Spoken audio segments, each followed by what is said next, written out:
Hello everybody. देखे क्या live हो गया है क्या भाई साहब? आई थिंक लाइव हो गया। आई थिंक हम लोग लाइव हैं, लाइव हैं, लाइव हैं।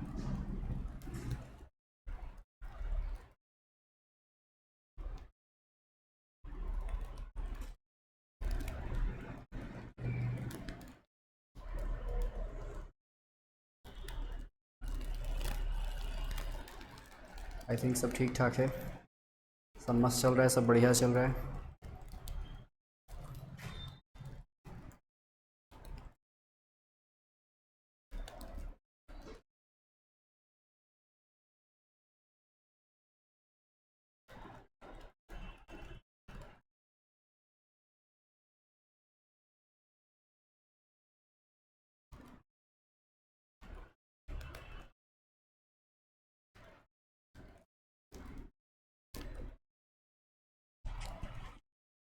क्या मेरी आवाज़ ठीक ठाक आ रही है भाई साहब?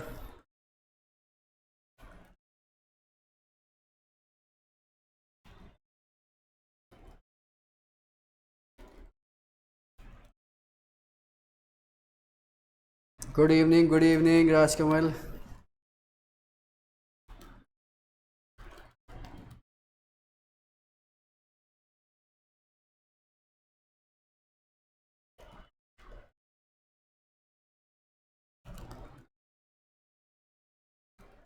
क्या सब कुछ ठीक ठाक है? ऑडियो वीडियो क्लियर है? क्योंकि जल्दी से बोल दोगे तो जल्दी से हम शुरू कर देंगे भाई साहब।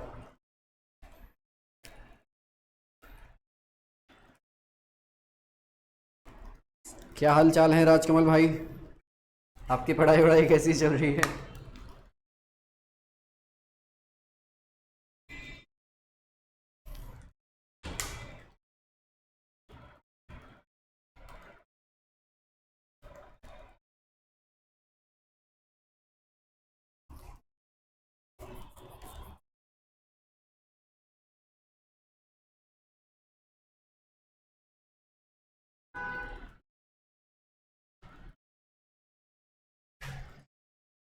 सो हेलो एवरीवन, आज सभी लोगों का वेलकम है इस पार्ट 6 में भाई साहब। और ये आई थिंक छठा लेक्चर है जो हम लोग चैप्टर चल रहा था एनसीईआरटी के बेस्ड, एनसीईआरटी की लाइन टू लाइन करते हुए। ठीक है, हम लोगों को अगर वन शॉट में ख़त्म करना होता तो कब का ख़त्म कर चुके होते। हम लोग बेसिक लेके चल रहे हैं साथ साथ में। ठीक है, तो इसीलिए हम लोगों को थोड़ा सा टाइम लग रहा है। ठीक है, तो आप थोड़ा सा साथ बना के रखिए हमारे साथ, ताकि आपको भी ये साथ साथ में क्लियर होता रहे कोर कॉन्सेप्ट के साथ। ठीक है, हमारा ऐसा कोई भी मकसद नहीं है कि आप अधूरा ज्ञान, आधा अधूरा ज्ञान लेकर जाओ। क्लियर बात? पूरी बात सीख के जाओ, पूरी बात पढ़ के जाओ, ताकि आसानी से सवाल तुम्हारा निकल जाए। कोई भी सवाल फंसना नहीं चाहिए। तो हमारे इस लाइव स्ट्रीम का मेन मोटो यही है कि आपके कोई भी सवाल रुकने नहीं चाहिए। क्लियर बात?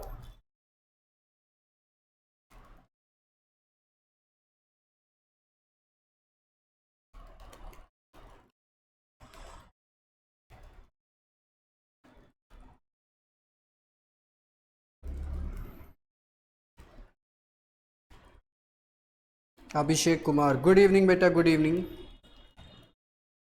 Good evening.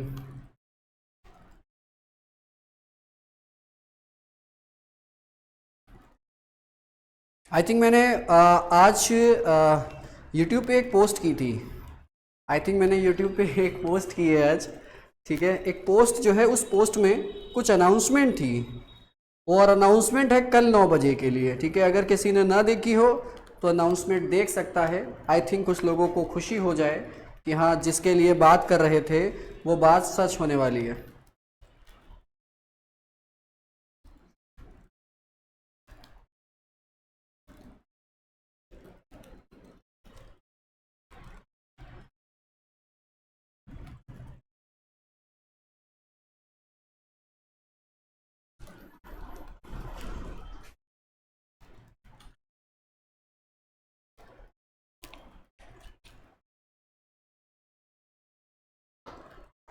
चलो भाई, बिना देरी करे जल्दी से हम लोग अपने इस लेक्चर को शुरू कर दें, क्योंकि जितना देर करेंगे उतना देर हो जाएगा। ऑलरेडी 9:30 होने वाला है। आ जाओ जल्दी से, क्योंकि लास्ट टाइम हम लोगों ने जो छोड़ा था वो आउटब्रीडिंग डिवाइसेस के बारे में बात करी थी। और आउटब्रीडिंग डिवाइसेस के बारे में बात करने से पहले हम लोगों ने बात करी थी टाइप्स ऑफ पॉलिनेशन की बात भी कर ली थी, टाइप्स ऑफ पॉलिनेटिंग एजेंट की बात भी कर ली थी, और साथ साथ में ऐसे कौन कौन से फैक्टर्स थे जो कि सेल्फ पॉलिनेशन और क्रॉस पॉलिनेशन को फेवर कर रहे थे, हम लोगों ने उसकी बात करी थी, याद है नहीं याद है? सेल्फ पॉलिनेशन में कौन कौन से फैक्टर अफेक्ट करते थे? तो हमने दो ही फैक्टर की बात करी थी, एक होमोगैमी की बात करी थी और एक किसकी बात करी थी? क्लिस्टोगैमी की बात करी थी, याद है नहीं याद है? हमने क्रॉस पॉलिनेशन में जब बात करी थी तो डाइक्लाइनी की बात करी थी, सेल्फ स्टेरिलिटी की बात करी थी, डाइकोगैमी की बात करी थी, हेट्रोमॉर्फिज्म की बात करी थी और हर्कोगैमी की बात करी थी। तो ये सारी बातें हमने कल करी थी, ठीक है। अब अगर किसी को लग रहा है कि ये बात बहुत कंफ्यूजिंग है तो वो कल वाला लाइव जाके देख ले, ऑलरेडी यूट्यूब पे पड़ा होगा, तो यूट्यूब पे ऑलरेडी वो प्लेलिस्ट में हमारा सेव रहता है, तो आप जाके वहां पर देख सकते हो। क्लियर बात? क्योंकि जो भी कॉन्सेप्ट है अगर समझ में नहीं आ रहे हैं, इसका मतलब आपका बेसिक ढीला है, तो जाके पहले बेसिक को मजबूत करो, तब आओ प्रो लेवल पे बात करते हैं। क्लियर बात? आज की जो हमारी बात होने वाली है वो किसके ऊपर बात होने वाली है? वो होने वाली है आउट ब्रीडिंग डिवाइसेस के बारे में। और मैंने आपको ये बात बोली थी कि हम लोग जब आउट ब्रीडिंग डिवाइसेस पढ़ेंगे तो उसमें से बहुत सारी चीज़ें हम लोग पहले ही पढ़ चुके होंगे। क्लियर बात? क्योंकि हमने जो कल के लेक्चर में, कल के लाइव में हम लोगों ने जो कुछ भी डिस्कस किया था वो आज हमको थोड़ा बहुत नहीं, बहुत ज़्यादा हेल्प करने वाला है। आओ जल्दी से हम लोग बात करते हैं उसी की। आ जाओ, कूद पढ़ते हैं हम लोग अपनी एनसीईआरटी पे, क्योंकि हम लोगों को आज बात करनी है किसकी भैया जी? आउट ब्रीडिंग डिवाइसेस की। किसकी बात करनी है? आउट ब्रीडिंग डिवाइसेस की। Let's start. आ जाओ भाई साहब, बिना देरी करे। तो कह रहे majority of the flowering plants produce hermaphrodite flowers and pollen grains are likely to come in contact with the stigma of the same flower। अच्छा, जब इसने बात बोली hermaphrodite की, इसका मतलब फ्लावर कैसा होगा? फ्लावर होगा बाइसेक्सुअल। कैसा होगा? बाइसेक्सुअल। क्लियर बात? अच्छा, अगर बाइसेक्सुअल की बात करी है तो जरा ये बताओ, क्या हम लोगों ने कहीं पर होमोगेमी की बात करी थी? किसकी बात करी थी? होमोगेमी की। होमोगेमी का मतलब होता है it is the bisexuality of the flower. क्या मतलब होता है? Bisexuality of flower. कल हमने ये चर्चा कर ली थी, अगर आपको ध्यान हो तो अगर होमोगेमी होगी, अगर हर्माफ्रोडाइट या बाइसेक्सुअल फ्लावर होने वाला है तो उसके एंथर और स्टिग्मा क्या होंगे? क्लोज कॉन्टेक्ट में, मतलब एक ही फ्लावर पे होने वाले, तो सेल्फ पॉलिनेशन की चांसेस बढ़ेंगे नहीं बढ़ेंगे? बिल्कुल। अगर फ्लावर बाइसेक्सुअल है और बाइसेक्सुअल के दौरान होमोगेमी हो रही है, और होमोगेमी में जो एंथर और स्टिग्मा है, होमोगेमी के दौरान उस बाइसेक्सुअल फ्लावर में एंथर और स्टिग्मा, ये दोनों बेटा सेम टाइम पे क्या हो रहे हैं? मैच्योर हो रहे हैं। क्या हो रहे हैं? सेम टाइम पे मैच्योर हो रहे हैं, तो definitely they will favour self pollination. तो कह रहे हैं कॉन्टिन्यूड सेल्फ पॉलिनेशन। अगर ऐसा होगा तो सेल्फ पॉलिनेशन लगातार होता रहेगा। ठीक है। अच्छा, अगर सेल्फ पॉलिनेशन लगातार होता रहेगा तो उसकी वजह से एक कमी आती है, या ये कह सकते हो कि अगर लगातार सेल्फ पॉलिनेशन लंबे समय तक होता रहता है तो उससे एक दिक्कत देखने को मिलती है, that is the inbreeding depression. क्या बोला यहां पर टर्म? Inbreeding depression. क्लियर बात? अच्छा, इनब्रीडिंग डिप्रेशन का मतलब आप समझो जरा। पहली बात तो आपको मतलब होना चाहिए किससे? इनब्रीडिंग से। किससे मतलब होना चाहिए? इनब्रीडिंग से। तो इनब्रीडिंग का मतलब होता है क्या बेटा? क्लोजली रिलेटेड स्पीशीज का आपस में क्रॉस कराना, क्या कहलाता है? इनब्रीडिंग। लेकिन जो टर्म यहाँ पे डिप्रेशन रखा गया है उससे जरा मतलब समझो। जैसे कि आपने सुना होगा कि जेनेटिक्स जो होती है वो खानदान की शादी को मना करती है, कि फलाना का लड़का था, मामू की लड़की से शादी हो गई, चाचू के लड़के से शादी हो गई, है ना? ऐसा होता है नहीं होता है? तो ऐसा होने से ये होता है कि जो खानदान में बीमारियां जो रेसेसिव होती हैं वो डोमिनेट हो जाती हैं। जो रेसेसिव फॉर्म में कोई जीन पड़ा होता है उसके डोमिनेट होने के चांसेस ज्यादा होते हैं। हो सकता है कोई वो फॉल्टी जीन हो, तो फॉल्टी जीन भी क्या हो सकता है? डोमिनेट हो सकता है, और कोई एडवर्स करैक्टर भी देखने को मिल सकता है। उसी तरह से यहां पर भी है कि अगर लगातार सेल्फ पॉलिनेशन होता रहा तो होने से ये हो सकता है कि वेरिएबिलिटी देखने को कम मिले, है ना? एडवांसमेंट देखने को कम मिले, क्योंकि आपको बोला गया कि क्रॉस पॉलिनेशन जो होता है वो ज्यादा एडवांसमेंट लेकर आता है in comparison to self pollination. तो अगर सेल्फ पॉलिनेशन लंबे समय तक होता रहेगा तो इसमें बहुत सारे डिसएडवांटेज हैं। इसका मतलब कुछ फॉल्टी कैरेक्टर्स जो होंगे वो भी डोमिनेट हो सकते हैं। इसी को बोला जा रहा है क्या? Inbreeding depression. क्या बोला जा रहा है? Inbreeding depression. तो आई होप ये बात समझ में आई होगी। कह रहे flowering plants have developed many devices to discourage the self pollination। मतलब फ्लावरिंग प्लांट हमेशा कोशिश ऐसा कुछ कर रहा है कि भैया उसमें सेल्फ पॉलिनेशन ना हो पाए। इसका मतलब वो किसको फेवर करना चाह रहा है? वो फेवर करना चाह रहा है क्रॉस पॉलिनेशन को। किसको फेवर करना चाह रहा है? क्रॉस पॉलिनेशन को। और आपको आई थिंक मैं ये चीजें बता चुका कि प्लांट में ऐसा क्या क्या होता है जो क्रॉस पॉलिनेशन को फेवर करता था। क्रॉस पॉलिनेशन को पहली चीज जो फेवर करने वाली थी उसका नाम रखा था हम लोगों ने क्या बेटा? डाइक्लाइनी, है ना? डाइक्लाइनी का मतलब होता है क्या? यूनिसेक्सुअलिटी ऑफ द फ्लावर, होते एक अलग चीज हो जाती है। उसके अलावा एक चीज और पढ़ी थी आपने, क्या? Self sterility. क्या पढ़ा था? Self sterility. क्लियर बात। अच्छा, अगर सेल्फ स्टेरिलिटी आ जाएगी तो आप ये कहोगे कि जो स्टिग्मा होगा वो अपने ही फ्लावर के एंथर से आए हुए पॉलन ग्रेन को एक्सेप्ट नहीं करेगा, उसी को बोला जाएगा क्या बेटा, सेल्फ स्टेरिलिटी। तीसरी बात आपने बात करी थी बेटा क्या, डाइकोगैमी की। किसकी बात करी थी, डाइकोगैमी की। ठीक है, तो डाइकोगैमी में हमने ये समझा था कि फ्लावर या प्लांट मोनोशियस और डायोशियस अगर हो जाए, क्या हो जाए, डाइकोगैमी में हमने प्रोटोएंड्री और प्रोटोगाइनी के बारे में समझा था। किसके बारे में समझा था, प्रोटोएंड्री और प्रोटोगाइनी के बारे में। अगर प्रोटोएंड्री होगी मतलब एंड्रोसियम पहले मैच्योर हो रहा होगा और गाइनोसियम मैच्योर नहीं हो पाएगा तो क्रॉस पॉलिनेशन होगा। अगर प्रोटोगाइनी होगी तो गाइनोसियम पहले मैच्योर हो जाएगा, एंड्रोसियम मैच्योर नहीं होगा तो भी क्या होगा, क्रॉस पॉलिनेशन होगा। ऐसा है कि नहीं है। उसके अलावा चौथी बात हमने हर्कोगैमी के फॉर्म में पढ़ी थी और पांचवी बात हमने हेट्रोमॉर्फिज्म के फॉर्म में पढ़ी थी। अगर किसी को ये कंफ्यूजिंग लग रहा है या समझ में नहीं आ रहा है तो एक बार पीछे वाला लेक्चर देख लो, उसके बाद यहां पर आओ, तब तो मजा आने वाला है। क्लियर बात। तो कह रहा है कि वो क्या कोशिश करेगा कि डिस्करेज करेगा सेल्फ पॉलिनेशन को और इनकरेज करेगा किसको, क्रॉस पॉलिनेशन को। ठीक है, तो वो चाहेगा कि ज्यादा से ज्यादा क्या हो पाए, क्रॉस पॉलिनेशन हो पाए। करेक्ट। कुछ स्पीशीज में जो पॉलन रिलीज होते हैं और स्टिग्मा जो होता है वो रिसेप्टिव हो जाता है, or non synchronized. Non synchronized का मतलब जब एंथर से पॉलन ग्रेन निकल रहा होगा और स्टिग्मा पे ये जाएगा तो ये प्रोसेस साइमल्टेनियस नहीं होने वाला। मतलब जिस टाइम एंथर मैच्योर हुआ उस टाइम स्टिग्मा मैच्योर नहीं हुआ।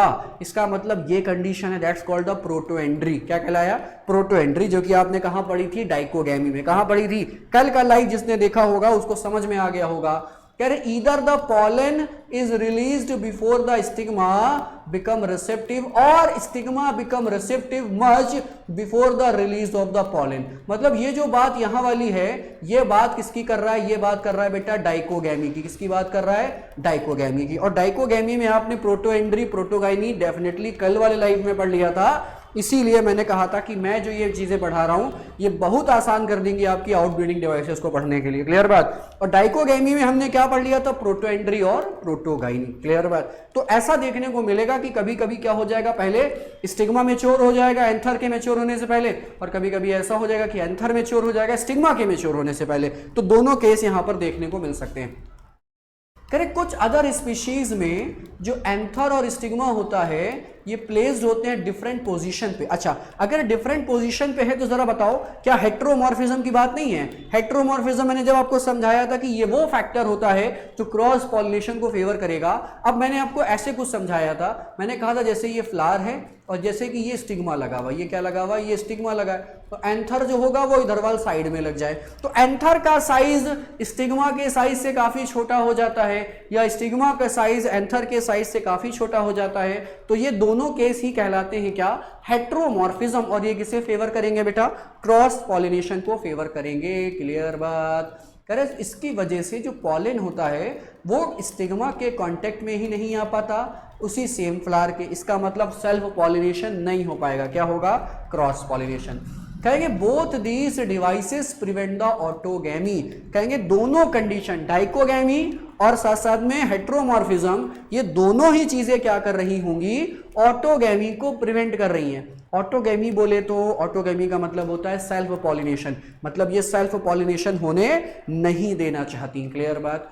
करें जो तीसरी डिवाइस होती है ये प्रिवेंट करेगी इनब्रीडिंग को, जैसे कि सेल्फ इनकॉम्पेटिबिलिटी। मैंने आपको सोलेनेसी फैमिली में पढ़ाया था, मैंने बोला था कि सोलेनेसी फैमिली में ये कैरेक्टर आपको ज़्यादा देखने को मिलने वाला है। क्लियर बात। अब ज़्यादा देखने को क्या मिलने वाला था, मैंने आपसे ही बोला था कि यहाँ पर ऐसा होता है कि जब एंथर से पॉलन ग्रेन रिलीज होता है तो उसके ही फ्लावर का स्टिग्मा अपने ही फ्लावर के पॉलन ग्रेन को एक्सेप्ट नहीं करता, कहता है कि नहीं भैया नहीं नहीं नहीं नहीं नहीं तुम हमारे वाले नहीं रखते हो। क्लियर बात। तो इस केस में क्या करेगा, वो अपने ही प्लांट के दूसरे फ्लावर से या अपने ही स्पीशीज के किसी दूसरे प्लांट के पॉलन ग्रेन को एक्सेप्ट कर लेगा। इसको बोलते हैं क्या, सेल्फ इनकॉम्पेटिबिलिटी। क्या बोलते हैं, सेल्फ इनकॉम्पेटिबिलिटी, या इसी को सेल्फ स्टेरिलिटी भी नाम दिया जाता है। क्या नाम दिया जाता है, सेल्फ स्टेरिलिटी। क्लियर बात। कहेंगे this is a genetic mechanism and prevent the self pollination. Clear बात। कह रहे फ्रॉम द सेम फ्लावर और other flowers of the same plant. तो ऐसा देखने को मिल सकता है, दोनों कैटेगरी के केसेस बन सकते हैं। ठीक है।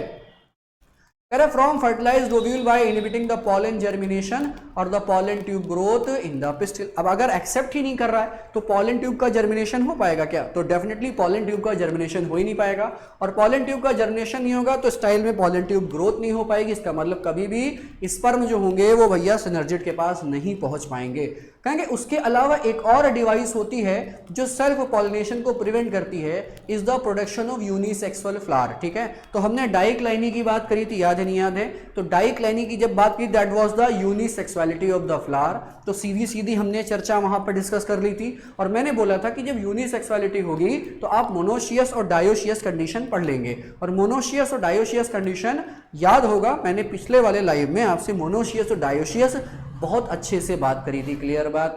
करें if both male and female flowers are present on the same plant, अगर मेल यूनिसेक्सुअल मेल और यूनिसेक्सुअल फीमेल अगर दोनों ही क्या होते हैं, एक ही प्लांट पे पाए जाते हैं, तो ऐसी कंडीशन को क्या बोला जाएगा? मोनोशियस। कहेंगे it prevents the autogamy but not the geitonogamy. कहेंगे इससे सेल्फ पॉलिनेशन तो नहीं हो सकता लेकिन जिटनोगैमी हो सकती है। क्या हो सकती है? जिटनोगैमी। जिटनोगैमी का क्या मतलब था? जिटनोगैमी का मतलब था कि फ्लावर अलग हो जाए और प्लांट सेम हो जाए, और उस केस में पॉलिनेशन हो जाए दो डिफरेंट फ्लावर का जो कि सेम प्लांट पे थे, उसको बोलते थे क्या? जिटनोगैमी। और जिटनोगैमी को साइंटिफिकली बोला जाता है कि ये भी ऑटोगैमी का ही पार्ट होता है। क्लियर बात? कह रहे कुछ स्पीशीज जैसे कि पपाया, इसमें मेल और फीमेल फ्लावर्स जो होते हैं ये प्रेजेंट होते हैं डिफरेंट प्लांट पे। कहाँ होते हैं? अलग अलग प्लांट पे। इसका मतलब मेल प्लांट अलग और फीमेल प्लांट अलग। इस कंडीशन को बोलते हैं डायोशियस या डायोशी। क्या बोलते हैं? डायोसी या डायोशी। कहेंगे ये कंडीशन क्या करेगी? हमेशा प्रिवेंट करेगी ऑटोगैमी को भी और जिटनोगैमी को भी। मतलब अगर डायोशियस कंडीशन है तो ना ही ऑटोगैमी हो सकती है ना ही जिटनोगैमी हो सकती है, सिर्फ और सिर्फ एक ही चीज हो सकती है, ये हो सकती है जीनोगैमी। क्या हो सकती है? जीनोगैमी। अच्छा, xenogamy it is a type of pollination जहां पर प्लांट भी अलग हो जाएगा और फ्लावर भी अलग हो जाएगा। मेरी बात समझे? मतलब मेल पपाया का प्लांट अलग, फीमेल पपाया का प्लांट अलग। तो अब अगर पॉलिनेशन होगा ये कहलाएगा क्या? जीनोगैमी। और सबसे तगड़ा क्रॉस पॉलिनेशन जो होता है वो यही कहलाता है, जीनोगैमी को ही सबसे मोस्ट इंपॉर्टेंट क्रॉस पॉलिनेशन कहा जाता है। क्लियर बात? तो ये बात अगर पल्ले पड़ गई आपको तो बहुत अच्छी बात है। और मैंने आपको बोला था कि ये जितनी भी बातें हैं ये सब के सब रिलेट करेंगी कल वाले टॉपिक से, जो कि हमने कल लाइव किया था। और कल आई थिंक मजेदार लाइव था, काफी देर तक चला था, याद है नहीं याद है? काफी देर तक कल वाला लाइव चला है। और अगर कल देर तक लाइव चला था तो उसकी एक वजह थी, क्योंकि ऑलरेडी मैं 5-10 मिनट लेट भी आया था और मैंने सोचा थोड़ा सा ज्यादा पढ़ा दिया जाए, टॉपिक थोड़ा सा ज्यादा कवर हो जाएगा। क्लियर? आ जाओ भाई साहब, चलो भाई।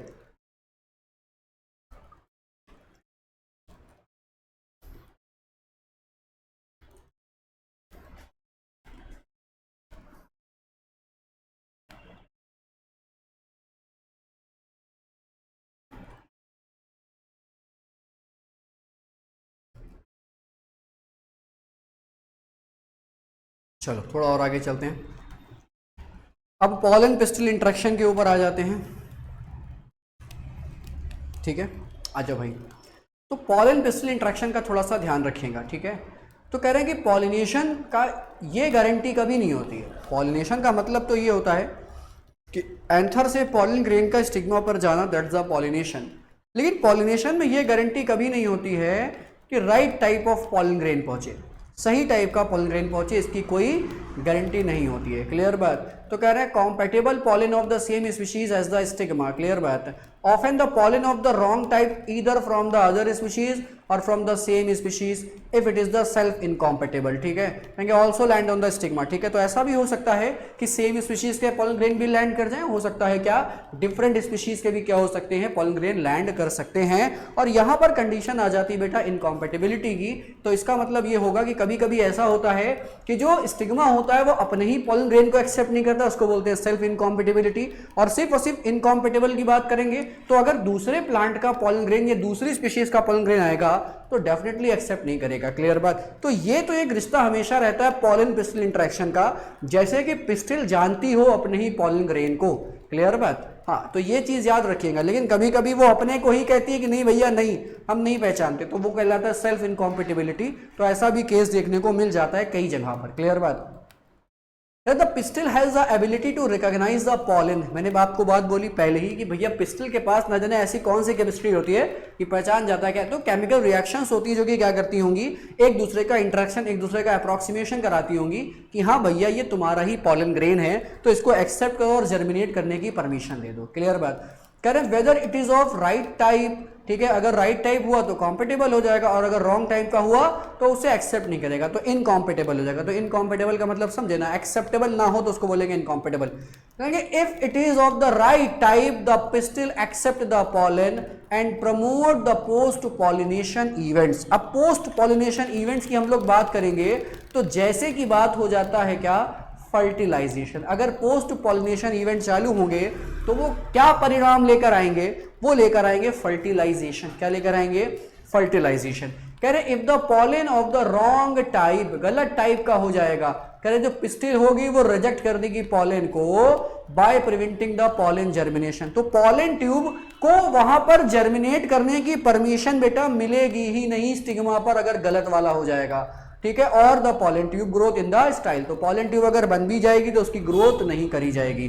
कह रहे जो एबिलिटी होती है पिस्टिल की to recognise the pollen followed by the acceptance or rejections is the result of a continuous dialogue between the pollen grain and the pistil. तो ये हमेशा की बात है, ये ऐसा नहीं है कि एक ही बार ऐसा इवेंट होता है, ये इवेंट बार बार होते हैं। दूसरे फ्लावर निकलेंगे, दूसरे फ्लावर्स में भी ये क्या होंगे, इवेंट होंगे। तो एक्सेप्टेंस और रिजेक्शन वाला हिसाब किताब चलता होगा कि अगर अपना वाला है केमिकल रिएक्शन प्रोसीड होगी, अप्रॉक्सीमेशन हो जाएगा तो कॉम्पिटेबल है तो एक्सेप्ट कर लेगा, कॉम्पिटेबल नहीं होगा, अयोग्य होगा, योग्य नहीं होगा, कैपेबल नहीं होगा तो एक्सेप्ट नहीं करेगा, सीधा सीधा क्या करेगा, रिजेक्ट कर देगा उठाकर।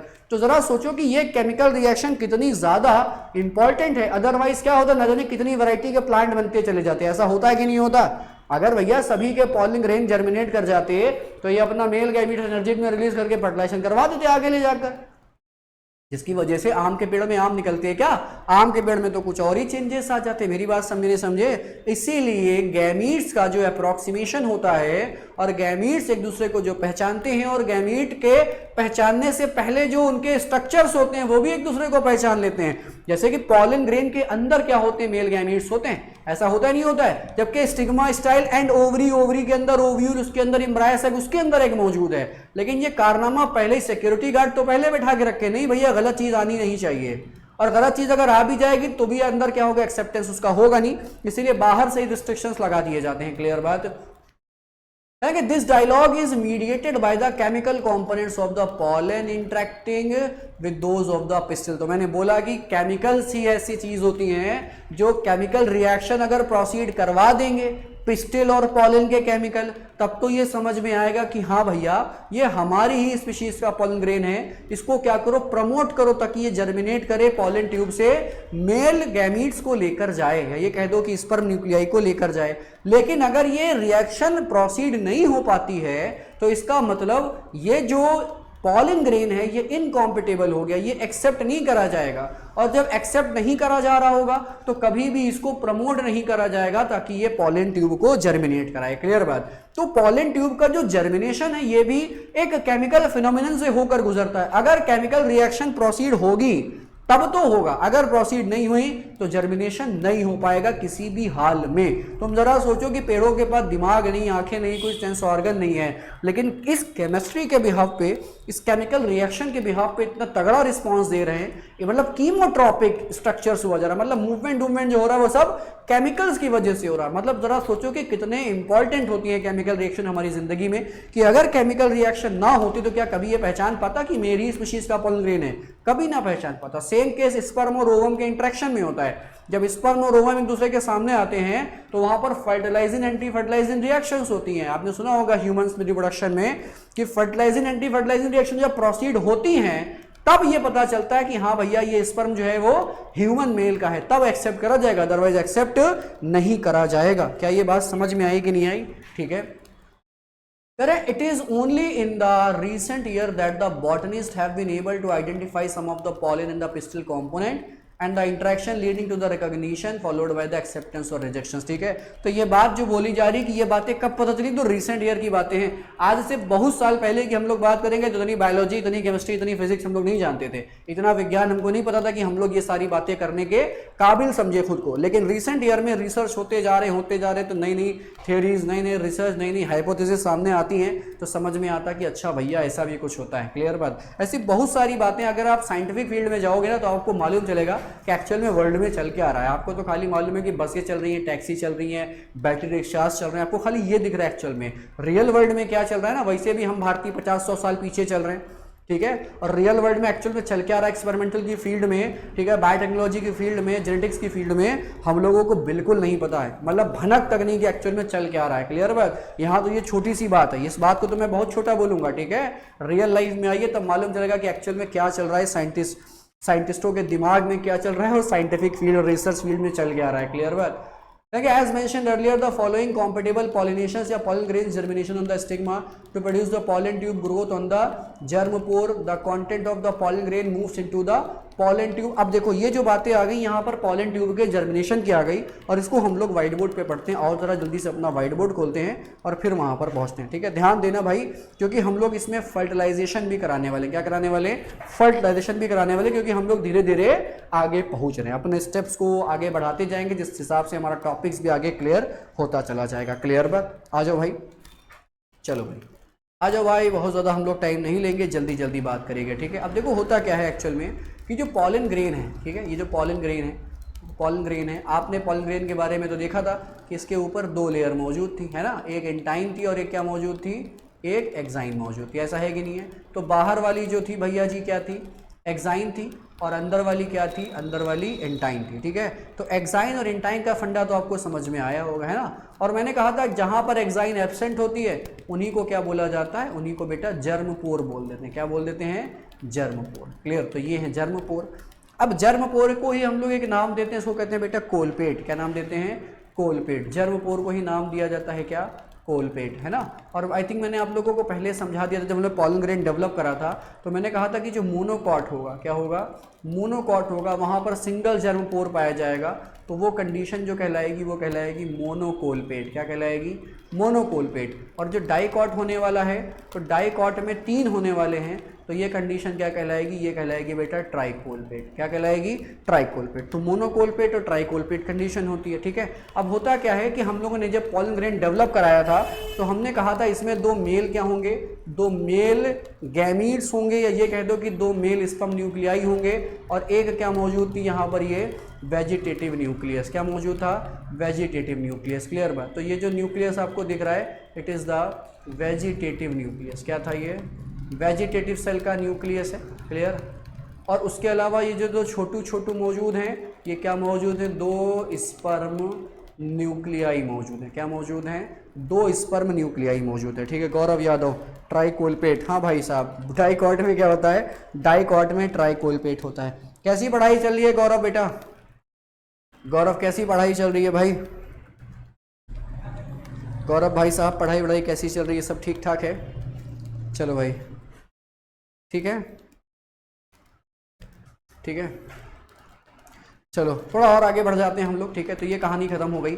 अब होता क्या है कि यहाँ पर डेवलपमेंट चालू होता है। क्या होता है? डेवलपमेंट चालू होता है। डेवलपमेंट इन द सेंस आप जरा देखो कि एक्चुअल में ये है भाई साहब, क्या ये स्टिग्मा हम बना दे रहे हैं, ये स्टिग्मा था, ये स्टिग्मा है, ठीक है, ये स्टाइल है। अभी हम लोग नीचे आ जाते हैं तो ओवरी बना लेते हैं। क्या बना लेते हैं? ओवरी बना लेते हैं। ठीक है, आ जाओ भाई साहब, देखो थोड़ा सा इसको सरका के हम लोग आगे ले चलते हैं।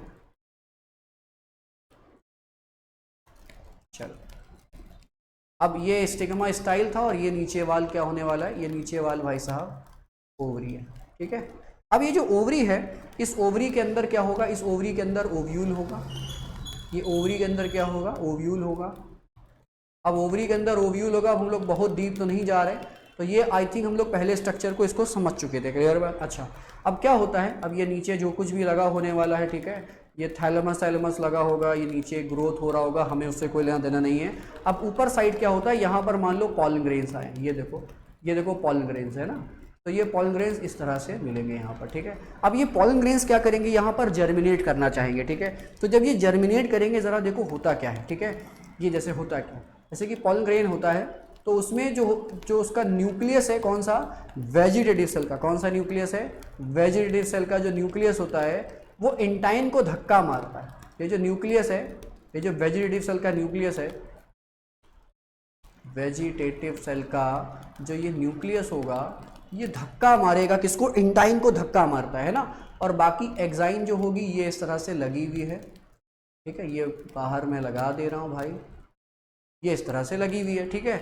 अब जब धक्का पड़ा होगा तो धक्का पड़ने से क्या होता है कि जो इंटाइन होती है वो निकल के बाहर आ जाती है, और जब निकल के बाहर आएगी तो उस दौरान ये पूरा का पूरा कंटेंट साथ में लेके आगे बढ़ जाती है। अब जब ये पूरा कंटेंट आगे लेकर बढ़ने वाली है साथ में, ज़रा देखो अब होने वाला क्या है, ठीक है। यहाँ पर ये ट्यूब जो हो जाएगी ये थोड़ी और बड़ी हो जाएगी, ये थोड़ी और बड़ी ट्यूब हो जाएगी, और जब ये ट्यूब थोड़ी बड़ी हो जाती है तो इसका जो भी अंदर का कंटेंट होगा ये सब सरकाते हुए खिसकाते हुए कहाँ ले जाएगी, ये सब आगे ले जाएगी। देखो ये धक्का मार मार के आगे लेके जा रही है, और ये दोनों जो मेल स्पर्म न्यूक्लियाई थे, ये जो दोनों स्पर्म न्यूक्लियाई पड़े हुए हैं, ठीक है, ये दोनों जो स्पर्म न्यूक्लियाई हैं ये साथ साथ में इसके पीछे पीछे आने लगते हैं, ये इसके पीछे पीछे इसी को फॉलो करने लगते हैं। ये धक्का मार मार के आगे जाते हैं और ये क्या करते हैं, ये इसी को साथ साथ में फॉलो करने लगते हैं। क्लियर बात। तो उस हिसाब से अगर आप देखोगे तो यहाँ पर जो ये पॉलन ट्यूब रखा हुआ है, जो आप ये पॉलन ट्यूब देख पा रहे हो, ये पॉलन ट्यूब जर्मिनेट यहाँ पर, मतलब पॉलन ग्रेन जो देख पा रहे हो,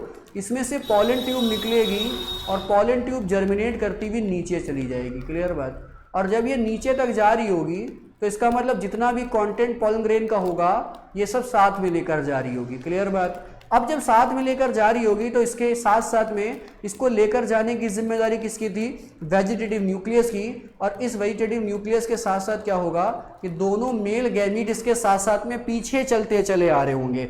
मतलब इतना बढ़िया सिंक्रोनाइज मैनर में सब कुछ हो रहा होगा कि एकदम मतलब जैसे कि रियल लाइफ में, मतलब आंखें आंखें जैसे इनके पास हों, आंखें आंखें मतलब तुम्हें एक्चुअल में कुछ नहीं दिख रहा है बट लगेगा जैसे कि सारों के पास क्या मौजूद है, सबके पास भाई साहब आंखें मौजूद हैं। क्लियर बात। तो आंखें आंखें किसी के पास नहीं है, लेकिन डेवलपमेंट इसी तरह से चल रहा होता है और डेवलपमेंट ये चलता रहता है और ये क्या होती है, ये लंबी होती चलती चली जाती। क्लियर बात। तो अगर लंबी होती जाएगी तो इसका मतलब फाइनली ये कहाँ पर पहुंचने वाली है, ये पहुंचने वाली फाइनली सिनर्जिड के पास, है ना। और मैंने जब एम्ब्रायो सैक बनाया था, याद होगा मैंने जब एम्ब्रायो सैक बनाया था, हम लोग लाइव पहले कर चुके एम्ब्रायो सैक का। हेलो बेटा, गुड इवनिंग कामिनी, ठीक है। इससे पहले हम लोगों ने जब एम्ब्रायो सैक बनाया था तो हमने एम्ब्रायो सैक में कहा था कि भैया ये देखो एग सेल है, एग सेल मतलब पूरा एग अपरेटस मौजूद होगा ना। ये इस तरह से पूरा क्या था, ये पूरा एग अपरेटस मौजूद था, एग सेल थी और सिनर्जिड सेल थी, और उसमें तीन तीन क्या मौजूद थी बेटा, एंटीपोडल्स मौजूद थी, और एक बीच में क्या मौजूद था, ये सेकेंडरी न्यूक्लियस मौजूद था। याद है नहीं याद है? तो ये सेकेंडरी न्यूक्लियस मौजूद था। अब आपको मैंने बताया था कि जो सिनर्जिड्स होती हैं, जो ये सिनर्जिड आप देख रहे हो, तो अगर सिनर्जिड को देखा जाए तो सिनर्जिड के पास फिंगर लाइक प्रोजेक्शंस होते थे। इसी प्रोजेक्शंस को क्या बोला जाता था बेटा, फिलीफॉर्म अपरेटस। क्या बोलते थे हम लोग इसको, फिलीफॉर्म अपरेटस बोलते थे। और यही फिलीफॉर्म अपरेटस क्या कर रहा होता था, पॉलन ट्यूब को रास्ता दिखा रहा होता था। क्या कर रहा होता था, पॉलन ट्यूब को रास्ता दिखा रहा होता था। क्लियर। अब जब ये पॉलन ट्यूब को रास्ता दिखा रहा होगा तो जरा देखो होने वाला क्या है। अब जब ये होने वाली कहानी है तो थोड़ा आओ हम लोग इसको और समझते हैं भाई साहब, थोड़ा इसको। What is the endospore made of? Endospores बेटा, एंडोस्पोर नहीं है, एंडोस्पर्म होगा कि एंडोस्पोर होगा। एंडोस्पोर्स तो एक्सोस्पोर्स तो हम लोग पढ़ लेते हैं कहाँ पर, जब हम लोग फंजाई पढ़ रहे होते थे तो वहां पर एंडोस्पोर्स एक्सोस्पोर्स की कंडीशन होगी। एंडोस्पर्म की बात करेंगे बेटा हम लोग, एंडोस्पर्म होगा, आप एंडोस्पोर बोल रहे हो उसको, ठीक है।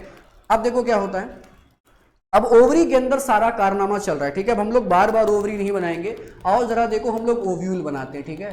आओ आज फिर से हम लोग थोड़ा सा डायग्राम की प्रैक्टिस करते हैं भाई साहब, है ना। हाँ, डायग्राम तो हम लोगों के बनते ही रहते हैं। तो ये हम लोग ओव्यूल बना रहे हैं, क्या बना रहे हैं, ओव्यूल बना रहे हैं, ठीक है। और इस ओव्यूल के अंदर ही बेटा क्या होगा, इस ओव्यूल के अंदर ही एम्ब्रायो सैक होगा। क्या होगा, एम्ब्रायो सैक होगा। आओ जरा देखो हम लोग बना लेते हैं इसको बढ़िया सा। ये एम्ब्रायो सैक हो गया, इसमें ये क्या हो गई बेटा, एग सेल हो गई, उसके अगल बगल में क्या हो गई, सिनर्जिड सेल हो गई, उसके अपोजिट में क्या हो जाएंगी, एंटीपोडल्स हो जाएंगी, और बीच में क्या हो जाएगा, सेकेंडरी न्यूक्लियस हो जाएगा, ठीक है।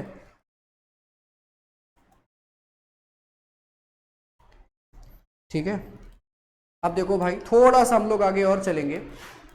और ये जो स्ट्रक्चर्स होगा, ये जो स्ट्रक्चर्स होगा ये ओवरी के अंदर होगा। कहाँ होगा? ये होगा ओवरी के अंदर। कहाँ होगा? ये होगा ओवरी के अंदर। तो ये स्टाइल और ये ओवरी हमने इस तरह से बना दी। ये देखो भाई, ठीक है। तो ये छोटा सा बढ़िया सा डायग्राम हम लोगों ने ड्रॉ कर लिया समझने के लिए अपने। अब इसमें क्या हो रहा होगा, इसमें ऊपर से आ रही होगी कौन? Pollen tube. कौन आ रही होगी? Pollen tube. अब ये जो पॉलन ट्यूब आ रही होगी, इस पॉलन ट्यूब को रास्ता कौन दिखा रहा होगा? इन पॉलन ट्यूब को रास्ता कौन दिखा रहा होगा?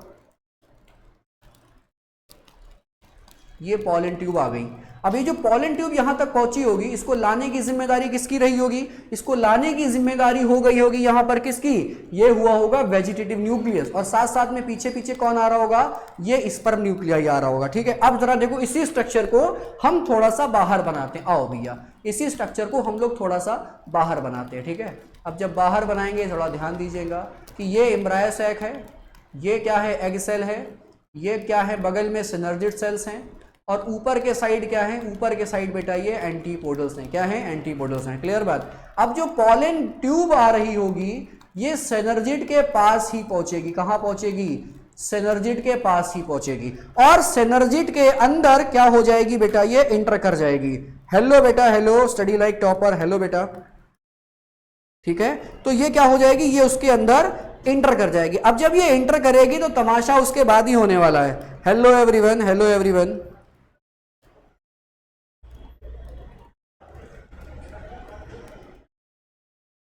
Hello everyone. कैसे हो आप सब लोग भाई साहब? कैसे हो?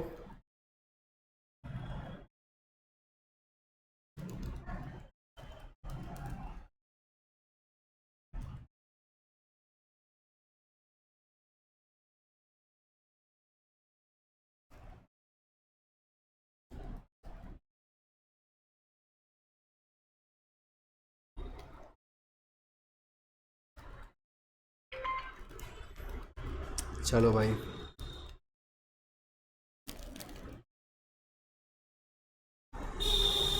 चलो भाई, थोड़ा सा और आगे चलते हैं हम लोग, चर्चा को हम लोग अपनी आगे बढ़ाते हैं भाई।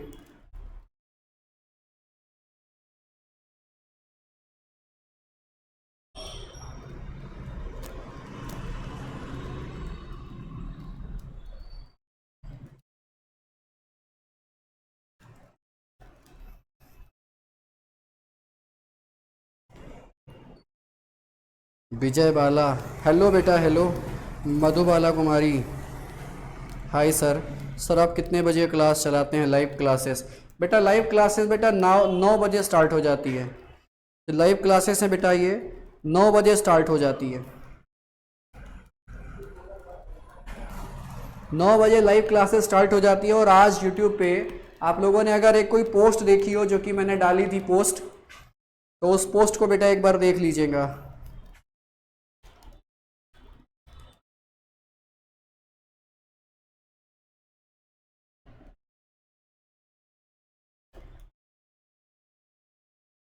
मैंने एक पोस्ट डाली थी, अगर आप लोगों ने वो पोस्ट देखी हो तो बहुत अच्छी बात है।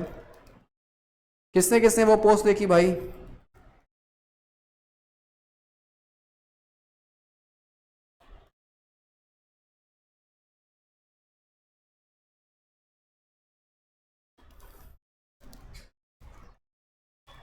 किस किस बच्चे ने वो पोस्ट देखी थी आज?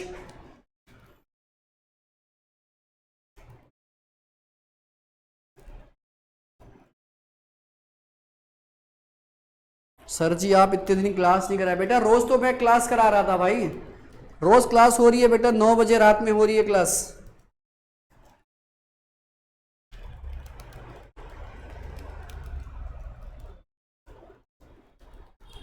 रोज रात में बेटा 9 बजे क्लास हो रही है।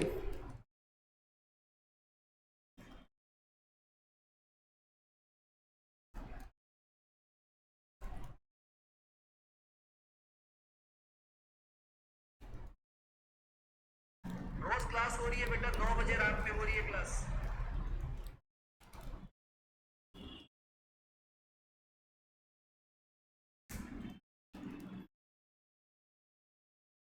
चलो भाई, चर्चा को थोड़ा और आगे बढ़ाया जाए।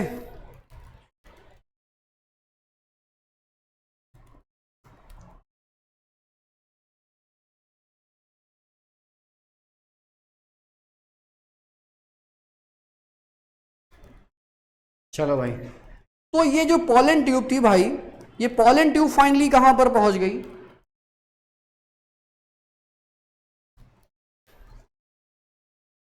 ये जो पॉलन ट्यूब है ये फाइनली कहां पर पहुंच जाती है? ये सिनर्जिड के पास पहुंच जाती है। और जब ये सिनर्जिड के पास पहुंचती है तो अपना सारा मैटर उसी सिनर्जिड में डाल लेती है। और मतलब फाइनली आप देखो कि होने वाला क्या है कि ये सिनर्जिड क्या हो जाएगी? डीजेनरेट हो जाएगी। क्या हो जाएगी? डीजेनरेट हो जाएगी। और जब ये सिनर्जिड डीजेनरेट होगी तो जरा देखो कि हम लोग अगला एक स्ट्रक्चर और बना ले बढ़िया सा। तो हमारे पास एक और स्ट्रक्चर, जल्दी से आओ आर्टिस्ट लोग, बना लिए एक और स्ट्रक्चर। तो जब सिनर्जिड डीजेनरेट हो जाएगी तो इसका मतलब आप कह सकते हो कि सिनर्जिड क्या हो जाएगी? ये समाप्त हो जाएगी, खत्म हो जाएगी। क्लियर बात? अब जब ये खत्म हो जाएगी इसका मतलब ये खाने में भी इस्तेमाल कर ली जाएगी, जो भी वहां पर मैटर पड़ा होगा वो सब यूज में ले लिया जाएगा। क्लियर बात? तो आप ये कह सकते हो कि दोनों की दोनों सिनर्जिड क्या हो जाएंगी? समाप्त हो जाएंगी। सिर्फ कौन बचेगा? एग सेल बचेगा। क्लियर? और उसके अंदर जैसे ही पॉलन ट्यूब इंटर करी होगी उसी दौरान जो वेजिटेटिव सेल का न्यूक्लियस था उस न्यूक्लियस का काम खत्म। और काम खत्म मतलब वो अपने आप को डीजेनरेट कर देगा। इसका बस यहीं तक काम था कि जो मेल स्पर्म सेल्स थी या मेल स्पर्म न्यूक्लियाई थे उनको कहां ले आना? उनको सिनर्जिड के अंदर ले आना। अब ये दोनों मेल न्यूक्लियाई कहां जाते हैं? ये इसी एम्ब्रायो सैक के अंदर आ जाते हैं। और जब ये अंदर आते हैं उसी दौरान जो होगा एंटीपोडल सेल्स भी डीजेनरेट कर जाएंगी। और एंटीपोडल सेल्स भी जब डीजेनरेट कर जाएंगी मतलब नाश्ते के तौर पे इस्तेमाल कर ली जाएंगी। सिर्फ कौन बचेगा यहां पर बेटा? सेकेंडरी न्यूक्लियस बचेगा। और साथ साथ में कौन बचेगा? एग बचेगा। ठीक है, तो ये कौन है बेटा? यहां पर ये एग सेल बची। और ये कौन बचा? ये बचा बेटा सेकेंडरी न्यूक्लियस। क्या बचा? ये बचा सेकेंडरी न्यूक्लियस। क्लियर बात? तो एग सेल और सेकेंडरी न्यूक्लियस यहां पर बच गया। और साथ साथ में ये दोनों ब्लैक मैंने स्ट्रक्चर बनाए हैं, these are the male gametes. ये क्या है? ये बेटा मेल गैमीट्स है। क्लियर बात? मतलब स्पर्म न्यूक्लियाई दोनों के दोनों कहां आ गए? इसी एम्ब्रायो सैक के अंदर आ गए। मतलब सारा कंटेंट जो पॉलन ग्रेन का था उसमें जो मेन इंग्रेडिएंट थे वो कौन से थे? वो ये मेल गैमीट्स से। इनको कहां ला के रख दिया गया? इनको ला के भैया एम्ब्रायो सैक के अंदर रख दिया गया। मतलब इतना बढ़िया कारनामा था। लेकिन आपको बताएं कि जो पॉलन ट्यूब की जो ग्रोथ हुई है, यहां पर जो ग्रोथ हुई है पॉलन ट्यूब की, ठीक है, जो ग्रोथ हुई है किसकी? ग्रोथ ऑफ पॉलन ट्यूब है ना, इसको रेगुलेट किया जाता है। ठीक है, रेगुलेटेड बाय। ठीक है, रेगुलेटेड बाय। कौन कौन इसे रेगुलेट करेगा?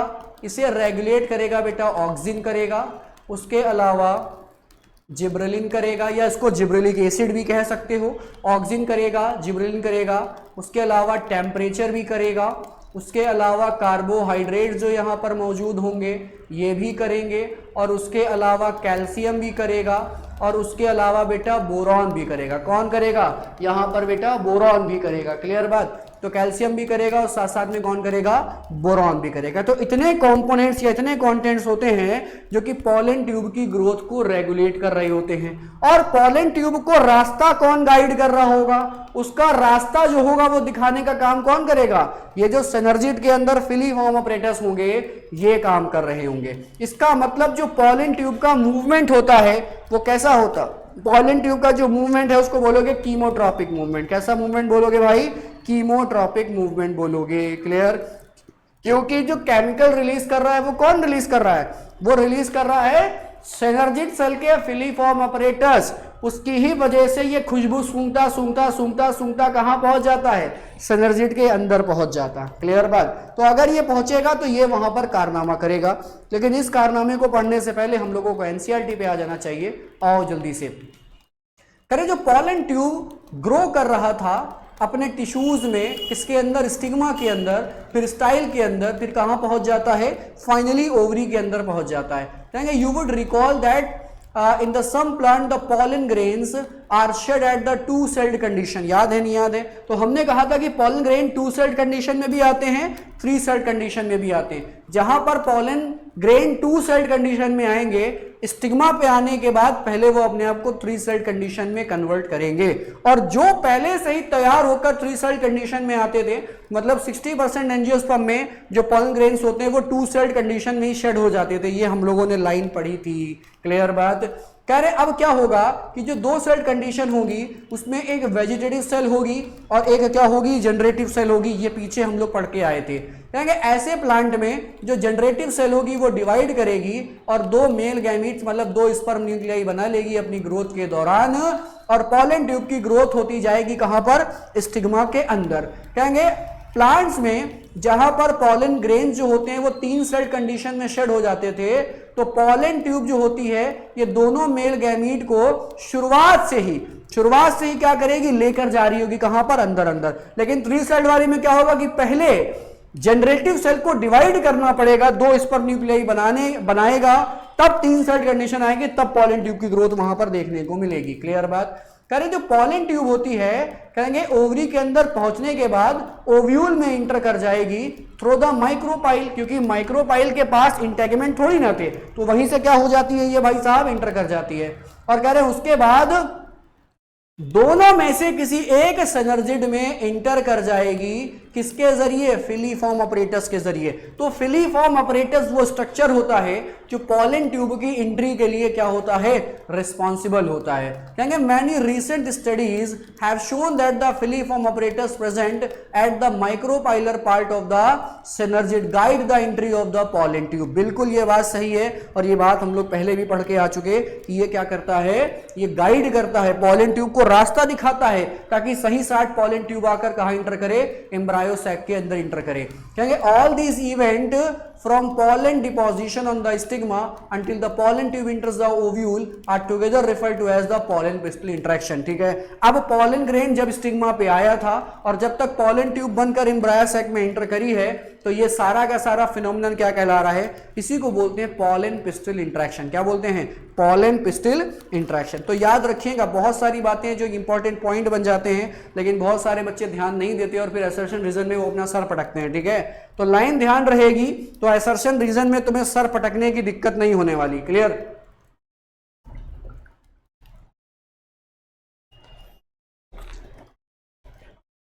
कल 9 बजे केमिस्ट्री की क्लास है, कल 9 बजे केमिस्ट्री की क्लास है जहां पर हम लोग आइडियल सॉल्यूशन और नॉन आइडियल सॉल्यूशन के बारे में पढ़ेंगे और कैसे उनको ध्यान में रखा जाए, कैसे हम समझें कि कौन आइडियल है और कौन नॉन आइडियल है। आइडियल और नॉन आइडियल के और भी नाम है, दैट्स द एजियोट्रॉपिक, ठीक है, एंड जियोट्रॉपिक मिक्सचर। ठीक है, तो अब ये कौन कौन से हो सकते हैं नॉन आइडियल वाले, आइडियल कैसा होता है, कैसे उसको ध्यान में रखा जाए, तो ये चर्चाएं हम लोग कल के लेक्चर में करने वाले हैं। तो कल 9 बजे हम आपको मिलेंगे केमिस्ट्री के लेक्चर के साथ। क्लियर बात, जिसमें हम लोग आइडियल सोल्यूशन का डिस्कशन करेंगे। किसका करेंगे, आइडियल सोल्यूशन का डिस्कशन करेंगे। क्लियर बात, तो इस चीज का ध्यान रखिएगा, आइडियल सोल्यूशन साथ साथ में नॉन आइडियल सोल्यूशन। क्लियर बात, जो भी पढ़ना चाहता है वो कल की क्लास अटेंड कर ले ताकि आपको आइडियल और नॉन आइडियल में अच्छे से फर्क समझ में आ जाए। क्लियर, चलो भाई, बहुत बिंदास क्लास होने वाली है कल की, तो भाई साहब नोटिफिकेशन ऑन रखिएगा और जिस किसी ने भी अभी तक चैनल को सब्सक्राइब नहीं करा है कर लीजिएगा ताकि नोटिफिकेशन आपको मिल जाए। क्लियर बात, आओ जल्दी। और जब भी लाइव हुआ करे तो लाइव को बेटा शेयर कर दिया करो, लाइक भी कर दिया करो, ठीक है, ताकि पता तो चले भाई साहब कौन कौन हमको देख रहा है। क्लियर, चलो भाई।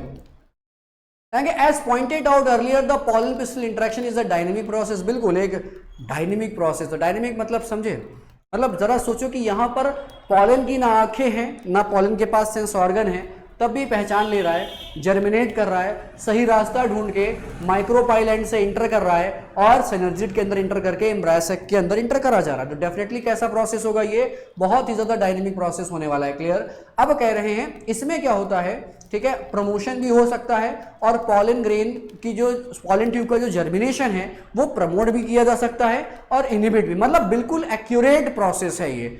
ऐसा नहीं होता कि कोई भी प्लांट का पॉलन ग्रेन आए और जर्मिनेट करके सिनर्जिड सेल में इंटर कर जाए, ऐसा कुछ नहीं होता। इसीलिए क्या बोला गया है, एक्यूरेट प्रोसेस है, डायनेमिक है, पर्टिकुलर स्पीशीज के लिए, है ना, स्पेसिफिक प्रोसेस को ही बोलते हैं क्या, डायनेमिक प्रोसेस बोला जाता है। ये एक पर्टिकुलर स्ट्रक्चर्स के लिए, हर स्ट्रक्चर नहीं कि आया वहां पर इंटर करके चला गया। क्या कहते हैं, knowledge gain in the area would help in the plant breeding, plant हिमकाना, तो प्लांट ब्रीडिंग में मैनिपुलेशन किया जा सकता है, पॉलन क्रिस्टल इंटरेक्शन के जरिए ब्रीडिंग करके नई नई वैरायटीज बनाई जा सकती हैं। और हमें मालूम होता है कि कॉम्पेटिबिलिटी और इनकॉम्पेटिबिलिटी का क्या हिसाब किताब है।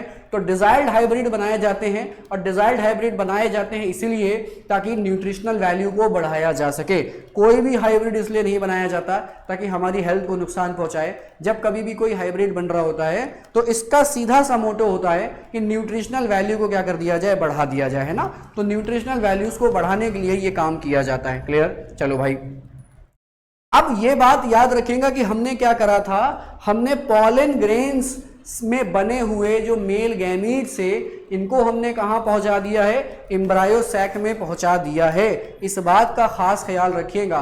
कह रहे you can easily study the pollen germination by dusting some pollen from such as the pea, chickpea, उसके अलावा क्रूटेलेरिया, बाल्सम है, विंसिया फाबा है, उसको ग्लास स्लाइड पे ले लीजिए और एक ड्रॉप लगभग शुगर सोल्यूशन ले लीजिए। और शुगर सोल्यूशन का भाई कुछ कॉन्सेंट्रेशन होता है, यानी झोंक दो, प्लाज्मोलिसिस हो जाए, ठीक है, 10%, कितना, 10%। कह रहे लगभग 15 से 30 मिनट के बाद आप ऑब्जर्व करोगे स्लाइड को, अगर लो माइक्रोस्कोप पावर में अगर देखोगे तो वहां पर आपको दिखेगा कि पॉलन ट्यूब जर्मिनेट हो रही होती है। अगर किसी ने ये प्रैक्टिकल किया होगा तो बिल्कुल पता होगा, या किसी के टीचर ने अगर ये प्रैक्टिकल कराया होगा तो आपको मालूम होगा। क्लियर बात? तो आप पॉलन ट्यूब देख सकते हो बहुत अच्छे तरीके से। क्लियर बात? करें, a breeder is interested in crossing different species and often genera to combine the desirable character to produce the commercially superior variety. उसी को बोलते हैं बेटा क्या, आर्टिफिशियल हाइब्रिडाइजेशन। आप क्या कर रहे हो, मटर का क्रॉस करा रहे हो किसी और प्लांट के साथ ताकि आपको डिजायर्ड कैरेक्टर चाहिए।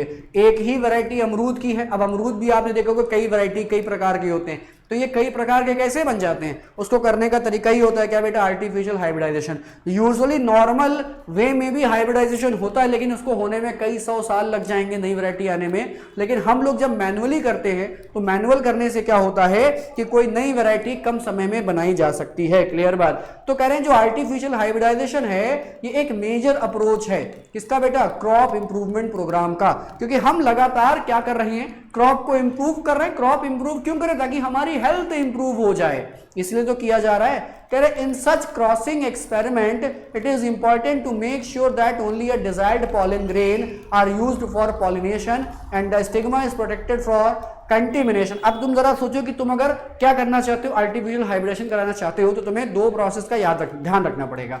दो प्रोसेस कौन कौन से, एक है इमैस्कुलेशन, क्या है, इमैस्कुलेशन, और एक क्या होती है बेटा, बैगिंग। क्या होती है, बैगिंग। सपोज करो कि आपके पास एक फ्लावर है, ये वाला, इस फ्लावर के जो स्टिग्मा है आपको उसे इस्तेमाल करना है, और ये आपके दूसरे प्लांट का फ्लावर है, आपको यहां से पॉलन ग्रेन लेकर आना है, इस पे डालना है। क्लियर बात?